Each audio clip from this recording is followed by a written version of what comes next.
Hey man, I sent the cash app, man. I sent the cash app. What's taking so long? Where my bud at, man? Come on now. I done paid y'all. What's going on, man? What's going on? What up, what up, what up? We are back. Who am I? Jersey Street Corner, and this is the Prison Talk Show, people. So let's get into it. Alright, y'all. Today, I got a good one for y'all today. And this is a topic that I haven't really touched on too much yet. Getting finessed in prison. It's very easy, y'all. And believe me when I tell you, everyone is out to get you in prison. Now, you're going to have a few people that take to you and show you kindness, and you could even consider them friendly. But know this, people.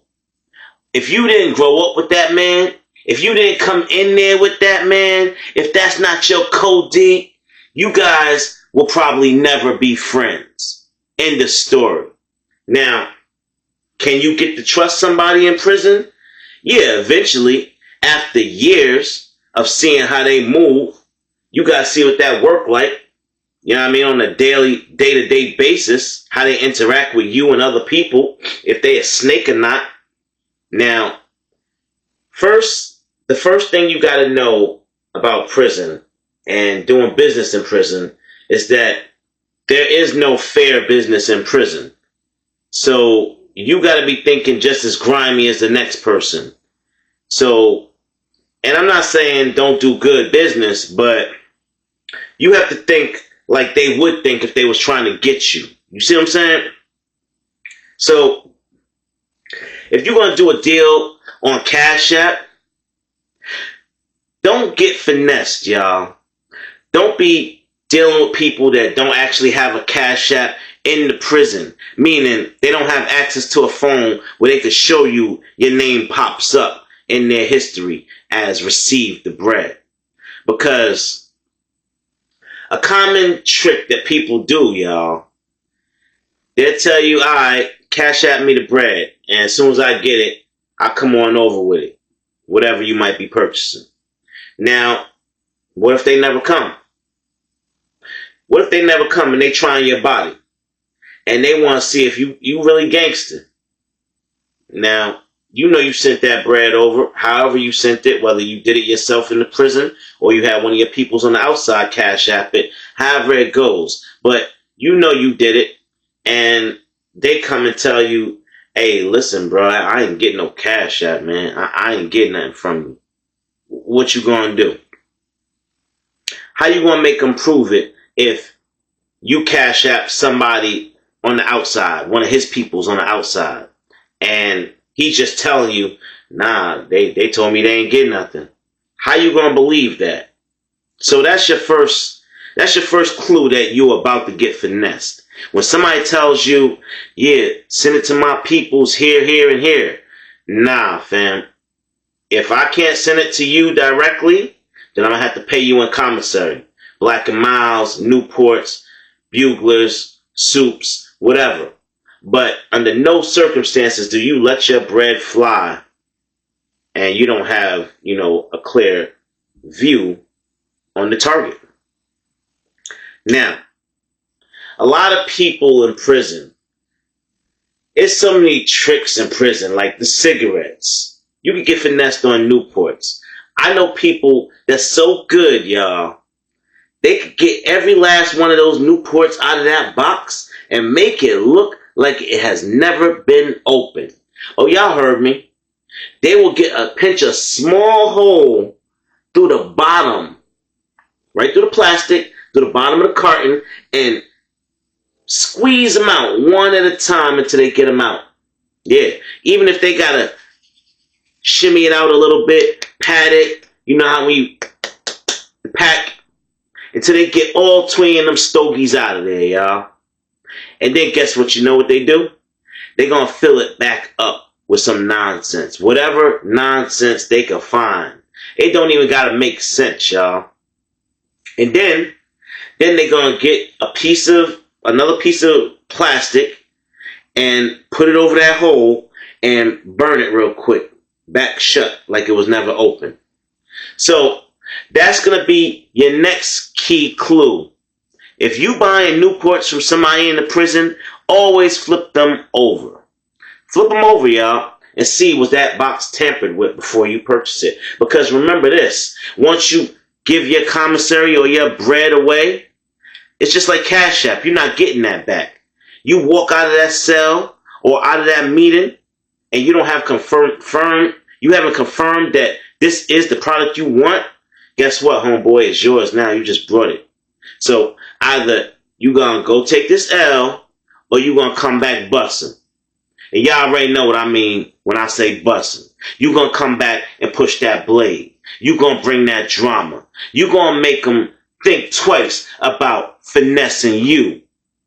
So people, you gotta be smart. You gotta be on your P's and Q's when you're in prison because everyone is out to finesse you. You can get finessed in the lunchroom for your tray. Somebody will tell you, yeah, I'll trade you my breakfast tray tomorrow morning for your lunch tray today. Let me tell you, people, that sounds like a dummy setup move right there. If we not making an immediate trade today, it's no trade, bro. Either you giving me something off of your lunch tray for something off of my lunch tray, something from your commissary box back in the pod in the next 20 minutes, or it's no deal.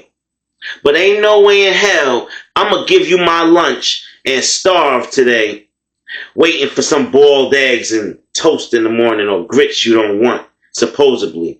And people, just to let you know, more than likely, you just got finesse because they going to get up and they going to tear that breakfast up. And you going to be looking for them and they going to be like, hey man, I forgot. Now right there, they just tested your body. They want to know if you soft or not. You supposed to punch him right in his face as soon as he say he forgot. For the total disrespect. Ain't no way in hell you going to take my lunch and eat my breakfast. Nah, homie, we got to scrap. And that's just how it is in prison, y'all. Oh, yeah. You could get finessed on the yard, y'all. Let me tell you about this. I seen a dude get finessed out of a whole blunt on the yard. Yeah. This fool tried to be cool, copped the little trees in the pod. He don't really know nobody like that. He a neutron. Twisted up on his own and decided he was going to walk around the track and blow that in the air. Well, y'all know what I told y'all. Each corner of the yard is controlled by certain gangs. So as homeboy is blowing that in the air, he crossing the Bloods. Now they smell it. They came right up on homeboy real quick, being that he was in their corner, trying to duck low so nobody saw him. He stopped moving, which is a no-no. Hey man, hey, say blood. Let me get some of that blood. That smell good, blood. Let me hit that blood. Let me hit that. Now, dude is already shook immediately. You got a blood approaching you. You see his whole gang back there on the gate. You don't know what to do. What you think he did? He passed him that damn blunt, y'all. Boom. Yeah, you can smoke. You can smoke with me. You can smoke with me. Blood dude took it. Start puffing it. And I know homie too. I'm just not putting names out there. He's one of my homies. I know homie. Start puffing it. And he laughed. He said, smoke with you. You ain't getting this back. And he just cracked up laughing and dipped off on homeboy, turned off and walked off on him. Went right back to the gang, started passing that around. They killed that blunt in less than 3 minutes, y'all. And you know you just got disrespected and finessed when a dude turned their back on you and walk off. That means you ain't a threat. He ain't worried about you at all. Turned his back on homeboy and told him, keep it moving, man. Keep it moving. Don't try that shit again, man. Don't come around here again. And that was that. So, y'all, if you think about it, if you go to prison, you are in a boot camp of criminals. You either gonna learn something, or maybe you're gonna end up, I don't know. I don't want to call it, but put it this way: some people come home different. Some people leave prison different. After getting finessed one too many times, your confidence level is in the garbage. So that means they are releasing a broken person onto the streets, who in turn will either go and disrupt other people's lives or continue with the same nonsense that they've been accustomed to. And let me tell you, you think being scared in prison is bad? Try being scared in the real world. There's a whole bunch more people in the real world than it is prison. You talking about tops 3,000 inmates you around. Good portion of them are locked down. So let's say you're around about maybe 18 to 1,900 inmates daily that you cross paths with. You know, think about walking around these hoods. There's way more people out here to be scared of in the streets. And if you got that mindset that you're just going to let things ride, you're going to get finessed and keep it moving because you're scared, man, you might as well stay in the house. You might as well stay in the house because you ain't going to make it out here. You will not survive on these streets, and you damn well won't survive in prison.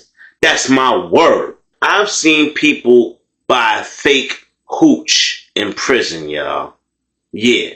Now, I know y'all know what hooch is, at least I think y'all do, but let me just tell you in case you don't. Hooch is pretty much wine. Prison wine. It's fermented bread, fruit, potatoes, whatever you could get your hands on that you could put in a bag airtight, and you got to burp it and all of that, and you got to hide it. That's the part. You got to hide it in your cell somewhere or somewhere in the prison for days. It got to sit for days, y'all. Maybe like 2 weeks or better. I can't remember the process no more. I know how to make it, but I don't know, the timeline.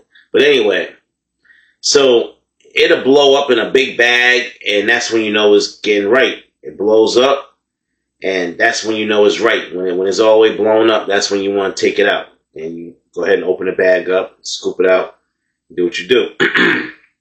I would not advise eating the fruit. You will get sick. Definitely. And it's nasty as all hell. But anyway, now, some of these guys you would think have never even been on the free world before, like they just straight stupid or something. If you go anywhere, any restaurant, and you never had something before, non-alcoholic, of course, but any drink, a soda or juice, and they got it on the menu, and it might be expensive, and you say, hey, you know what, can I get like a little tester cup? Can I get a little test just to see if I like it before I spend my hard-earned money on it?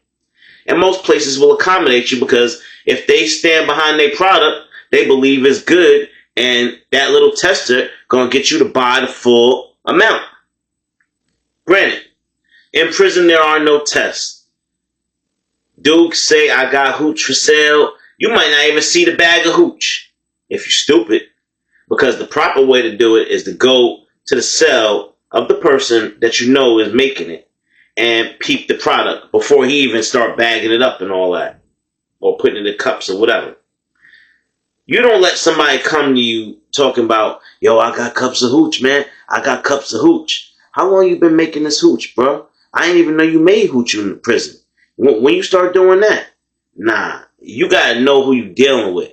Go to the reputable dealers. Don't just go to any Joe Schmo that come over to you and say, yeah, I got hooch for sale. Nah. Because this is what they do, y'all. This is a big, big problem in the prison. They will take some real hooch, just a little bit of it, and they'll put it in a cup. Then they take some of that rotten fruit, and they'll put it in the cup. And then they get some soda, y'all, and they'll put it in the cup. And then they mix it with a little bit of that juice from the mess hall, whether it be orange juice, apple juice, fruit juice, whatever. And then they stir it up real good, shake it up real good. Now, the fact that rotten fruit that's in there and the little bit of the hooch that's in there mixes in with it will give it that flavor and taste. For a few minutes, it's going to taste like you drinking some hooch till you get probably like halfway done with that cup. And you ain't gonna be feeling nothing, first of all. And you're gonna be just sitting there like, now the only way that you could possibly get drunk off of a fake cup of hooch is if you eat that rotten fruit. But again, people, you're gonna get sick just like the forbidden fruit. You are gonna get sick to your stomach and start earling all over your cell. And then you're probably gonna have another problem with your inmate. So I would just stay away from hooch because the shit's nasty as all hell, y'all. But if you are going to drink it, buy it from somebody you know. Now, when it comes to getting finessed in prison, there's no bigger finesse than just straight up robbery. Dudes will straight up rob you in prison and tell you to do something about it. And you might say, well, that's not a finesse because they didn't trick them. They didn't outsmart them. Well, I call it a finesse when somebody walks up to you and tells you straight up, hey, give me your stuff, man. Give me all your stuff or I'm going to break your jaw. Hey, man, chill. Hey, man, I ain't doing no talking, man. Last thing I'm going to say, give it up or I'm going to break your jaw. And if they give it up, well, you just got finessed. Because, people, without you even testing that man's gangster and throwing a punch at his face, you just gave it up. He might not even have been like that. There's a lot of jokers in the prison that's fake tough.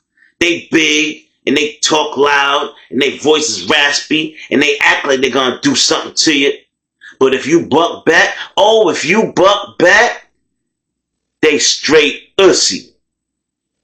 On my word. Punch them in the face and see what they do. Half the time, they retreat, running. But if they know you're going to give it up like some buster, oh, you just open the floodgates, homeboy. They are going to come and see you every week until you decide to stand up for yourself. And that's just what it is, people. This is prison we talking about. This ain't no daycare. This ain't no summer camp. It's prison. And if you don't want to get caught slipping, don't end up there. Because the wolves, they don't take it easy on nobody. And the wolves are always lurking. Prison is full of tricksters, manipulation. People want to take what's yours, everything, including your soul. They'll steal that if you let them. So you gotta let everyone know in the prison that you ain't going for the games. Either you do good business or you do no business. Straight like that. Now, people, for the finale of things you can do to get finessed in prison. One of my favorites, because you gotta be real smart and diabolical to craft this one, y'all. This one, you have to involve somebody on the streets. You have to find a hustler in the prison that's getting bread. And pretty much finesse him into sending his bread to a female. Now, I know y'all like, come on now. If they hustling, they probably got somebody on the outside. These dudes, not only are they horny, they're lonely, and they don't care nothing about them relationships or none of that.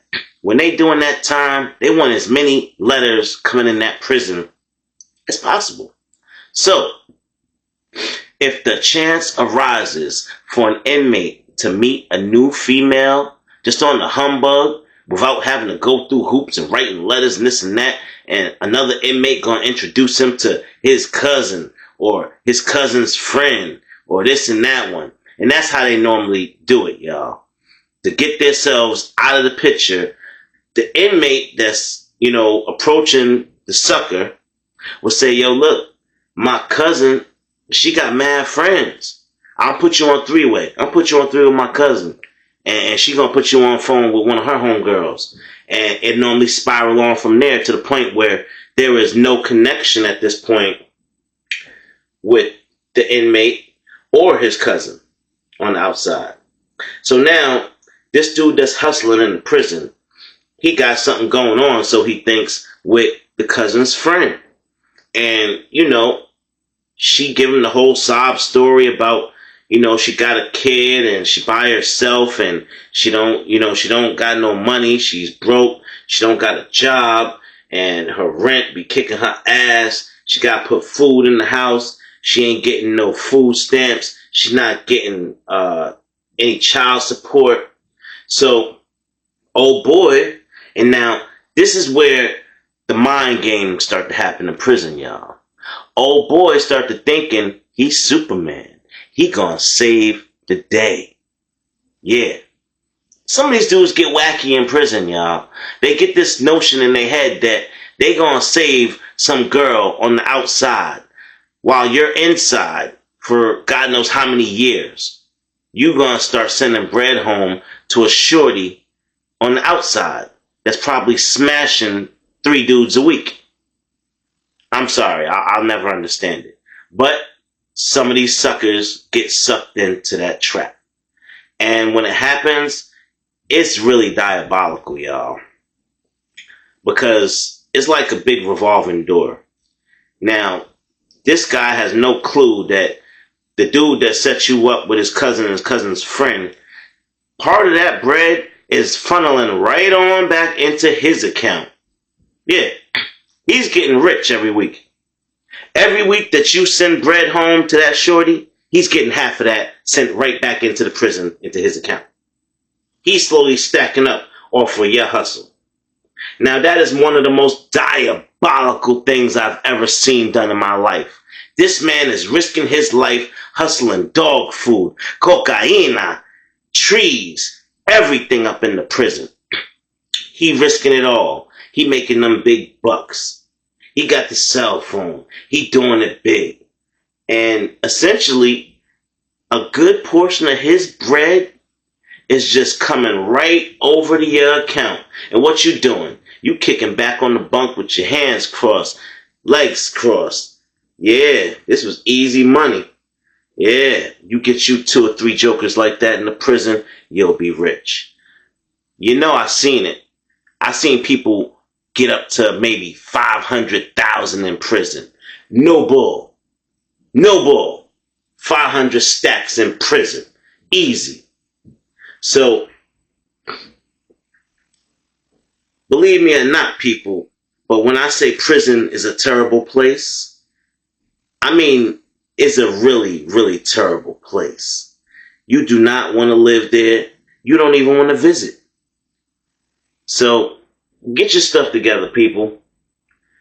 Don't commit crime if you can't do the time. Alright, listen.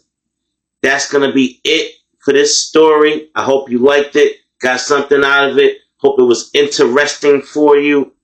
I would love if you hyped this video so other people could see it and find it. Like, share, subscribe. Y'all already know the vibes. I am your boy, Jersey Street Corner, and I'm out.